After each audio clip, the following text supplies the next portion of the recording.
Okay, now I'm going to start the border for the Spa Washcloth crochet pattern. We're going to pretend that I changed colors, but I didn't actually do it. So border row 1 in color B.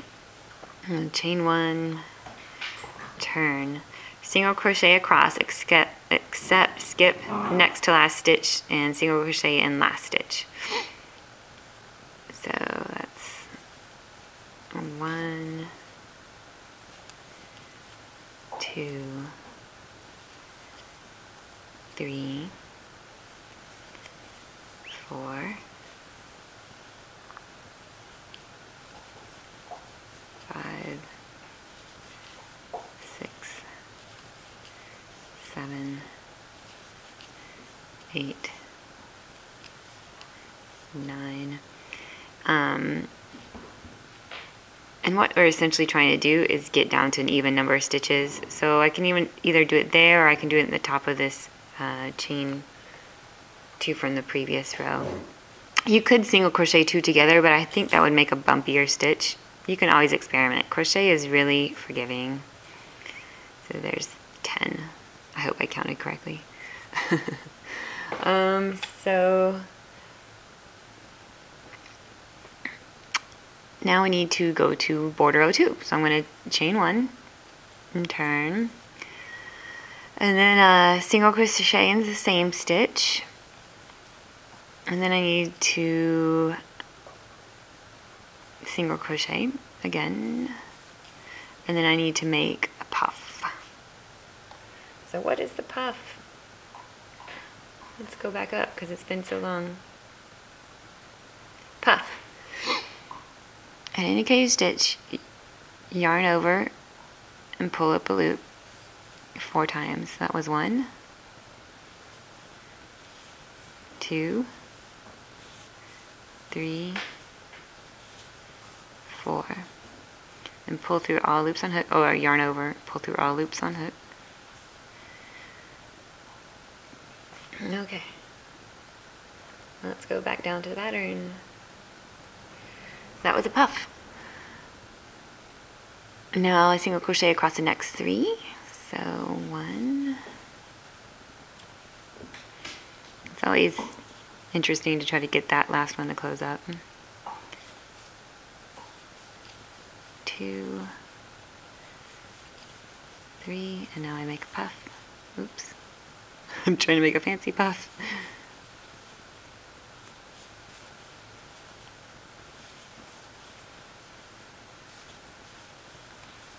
I'll do my next puff slower so you can see what I'm doing.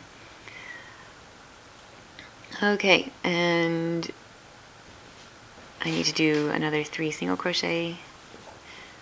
Now, of course, if you didn't watch the first video, I made this a much smaller version of the washcloth just because I'm showing you how to do it.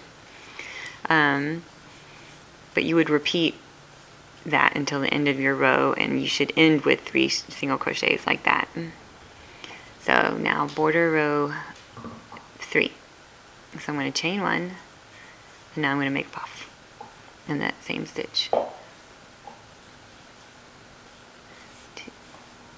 Oh, I promised to go slower on my puff to show you again. So let's yarn over, insert a hook, pull a loop up. That was 1. I'm going to do it 3 more times. This is 2.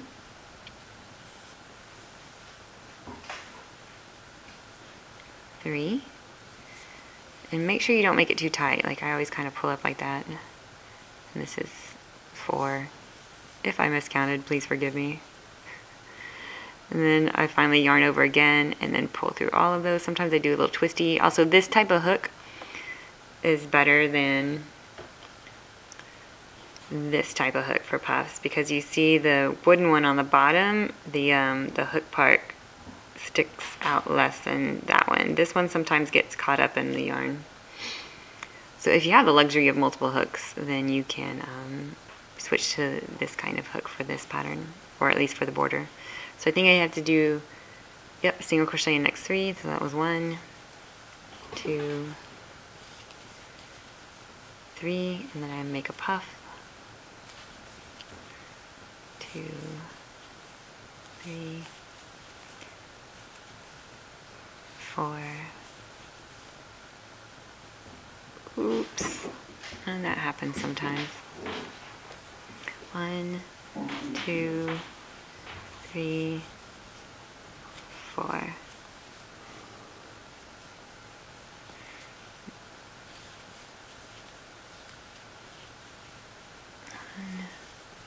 2, 3 single crochets, my last puff, and then I do 1 single crochet. 2, 3, 4.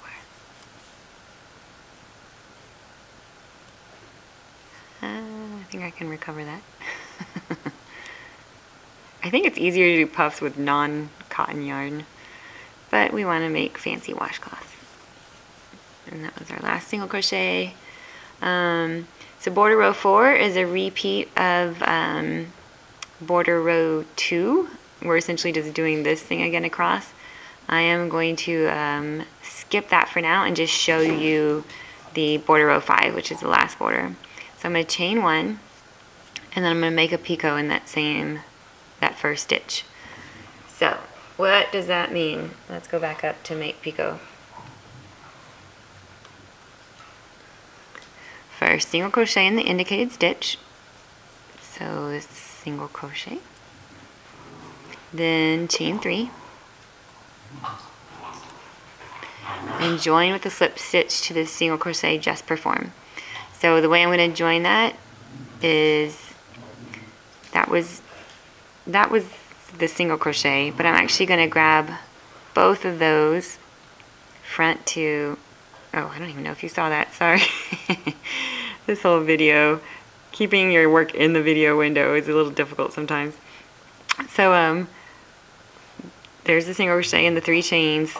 I'm going to join right there. So I grab both of those strands. It just makes a better picot. And then I grab a loop and I pull through all of those because I'm just slip stitching. So that was my picot. And so I'm going to do a regular single crochet in the next stitch.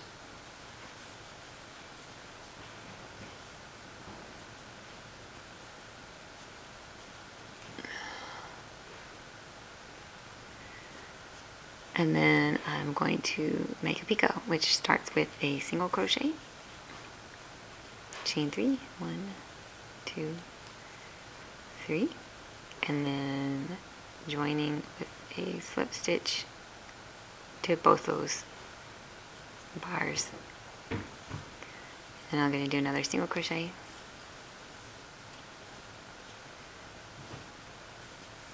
and my next picot.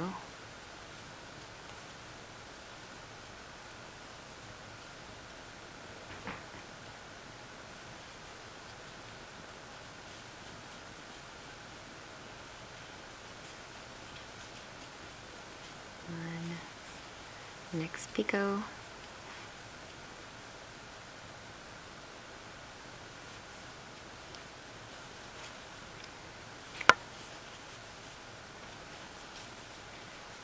ooh, it's getting a little confusing here. Yours won't end at a puff.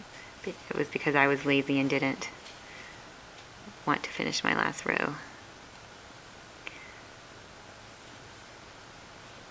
It won't be quite so confusing looking. So in the last one, it said to single crochet 2 together. I might have miscounted, but if you've never single crocheted 2 together, let me back up so you can see what I'm doing. It's pretty easy. You just pretend like it's a single crochet in the first part, but before you do that and pull through, you're actually just going to go ahead and go to the next stitch. So you keep both of those loops on, go to the next stitch, and now you have 3 loops. And then you just pull through all of them. That's single crochet 2 together. So it was over 2 stitches, but it ends up looking like 1 stitch and bringing it together. It will also shrink your work a little. So see, it's starting to move together because mine's so tiny. But on a larger piece, it doesn't make a really significant difference.